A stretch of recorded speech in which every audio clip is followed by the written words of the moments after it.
US President Barack Obama has delivered a message to the world about rejecting what he has described as crude nationalism. In Greece, on the first leg of his final journey, President Obama told reporters that the future of the world will be defined by what people have in common. North America correspondent Michael Vincent reports.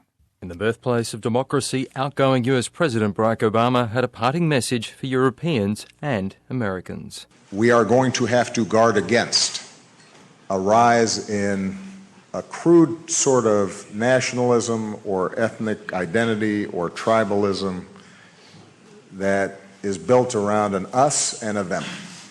Then, with what appeared to be a clear dig at the divisive campaign run by Donald Trump, he added, I will never apologize for saying that the future of humanity and the future of the world is going to be defined by what we have in common, as opposed to those things that separate us and ultimately lead us into conflict. President-elect Donald Trump clearly has his NATO allies rattled.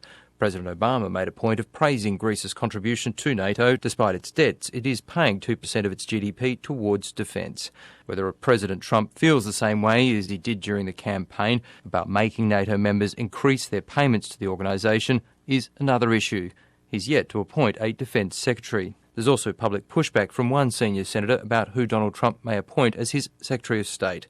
Both cabinet positions need to be confirmed by the US Senate.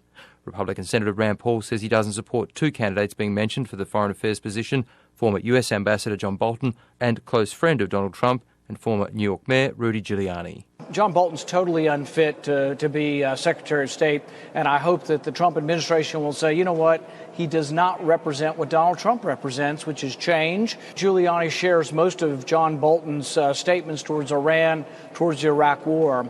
I'd say it's a stiff uphill climb for me with Giuliani because he'd have to convince me that he understands now the Iraq War was a mistake, and I've never heard anything like that coming from him. Accepting mistakes is now part of the mantra of Republicans on Capitol Hill, amongst those like Speaker Paul Ryan, who publicly admonished Donald Trump 4 times during the campaign. Today, every chair in the party room had a red cap on it, with the words, "Make America Great Again." Newly re-elected Speaker Paul Ryan. Welcome to the dawn of a new, unified Republican government. Feels really good to say that, actually. This will be a government focused on turning President-elect Trump's victory into real progress for the American people. Our team is very excited, and we cannot wait to get to work. Just months ago, Paul Ryan described Donald Trump's words as the very definition of racism. What a difference a victory makes. This is Michael Vincent in Washington for AM.